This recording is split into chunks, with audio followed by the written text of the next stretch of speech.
नमस्कार दोस्तों, आज हम बात करने जा रहे हैं एक ऐसे रहस्य की जिसे आप सुनकर चौंक भी सकते हैं और सोच में भी पड़ सकते हैं। क्या आप जानते हैं कि इंसान की मौत के बाद भी उसका पूरा शरीर तुरंत नहीं मरता?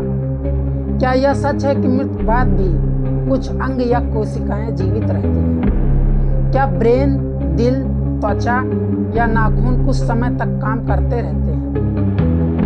आज हम जानेंगे विज्ञान, रिसर्च और धर्म के आधार पर कि मौत के बाद भी शरीर में क्या क्या चलता रहता है। मेडिकल साइंस में मौत को दो हिस्सों में बांटा गया है। पहला है कार्डियक डेथ, जब दिल धड़कना बंद कर देता है और सांसें रुक जाती हैं। दूसरा है ब्रेन डेथ, जब मस्तिष्क की सारी गतिविधियां पूरी तरह से रुक जाती हैं। पर ध्यान देने वाली बात यह है कि मौत की घोषणा होते ही शरीर का हर हिस्सा एक साथ नहीं मरता, बल्कि अंग और कोशिकाएं धीरे धीरे निष्क्रिय हो जाती हैं। यूनिवर्सिटी ऑफ वेस्टर्न ऑन्टारियो की एक स्टडी में पाया गया कि मौत के बाद भी कुछ लोगों के मस्तिष्क में 10 मिनट तक इलेक्ट्रिकल एक्टिविटी देखी गई। यह एक्टिविटी ब्रेन स्टेम की होती है, जो दुर्घटना या हार्ट फेल के बाद भी थोड़ी देर तक सक्रिय रहती है। तो क्या इसका मतलब यह है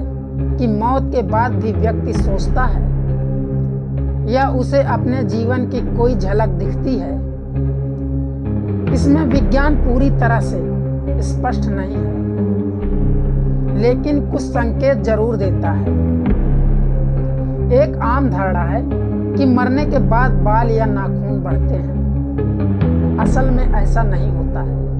मौत के बाद त्वचा का पानी सूख जाता है और वह सिकुड़ जाती है, जिससे नाखून और बाल लंबे दिखते हैं। पर हकीकत यह है कि उनका बढ़ना रुक चुका होता है।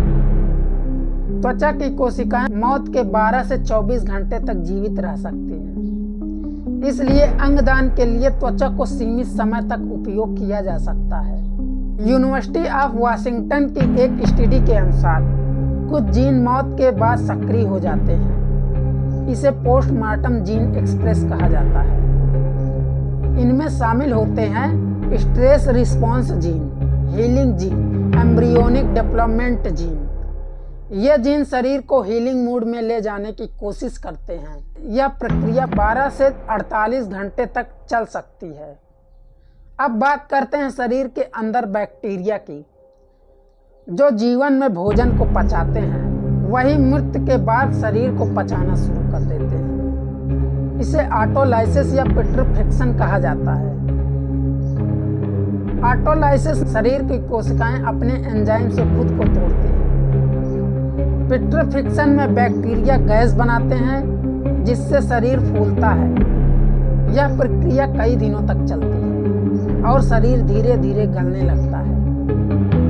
कई बार लोग कहते हैं उन्होंने मृत शरीर की उंगली हिलती देखी या हाथ पैर में हरकत देखी। इसे लैग्जरस रिफ्लेक्स कहते हैं। जब स्पाइनल कार्ड में थोड़ी इलेक्ट्रिकल एक्टिविटी बची होती है तो कुछ रिफ्लेक्टिव मूवमेंट हो सकते हैं। इसलिए डॉक्टर मौत घोषित करने से पहले सभी न्यूरोलॉजिकल टेस्ट करते हैं। और मौत के बाद शरीर से गैस निकलती है, जिससे मुंह से अजीब आवाजें आ सकती हैं।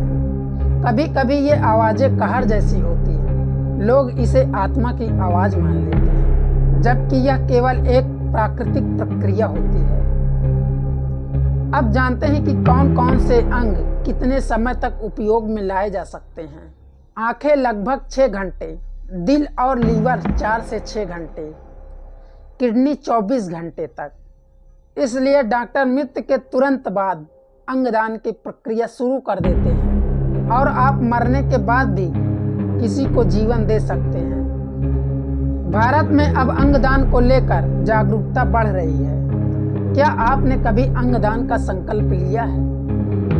धार्मिक दृष्टिकोण से देखें तो वेद और उपनिषदों में कहा गया है कि आत्मा मृत्यु के बाद कुछ समय तक शरीर के पास रहती है। इसे सूक्ष्म शरीर कहा जाता है। हिंदू धर्म के अनुसार आत्मा 13 दिन तक शरीर के पास रहती है। इसलिए 13वीं का आयोजन किया जाता है। जिसमें आत्मा की विदाई और अगली यात्रा के लिए प्रार्थना की जाती है। तो दोस्तों, आज आपने जाना कि मृत्यु शरीर का अंत जरूर है, लेकिन यह एक प्रक्रिया का अंत नहीं है। मौत के बाद भी शरीर के कई हिस्से कुछ समय तक सक्रिय रह सकते हैं। विज्ञान इसे धीमी मृत्यु कहता है और धर्म इसे आत्मा की नई यात्रा कहता है। और क्या आप जानते हैं कि आत्मा मृत्यु के बाद भी जिंदा रहती है? इसे कमेंट में जरूर बताएं। तो दोस्तों, अगर यह जानकारी आपको उपयोगी लगी हो तो वीडियो को लाइक करें, चैनल को सब्सक्राइब करें और बेल आइकन दबाना ना भूलें। मिलते हैं अगली वीडियो में, तब तक खुश रहें और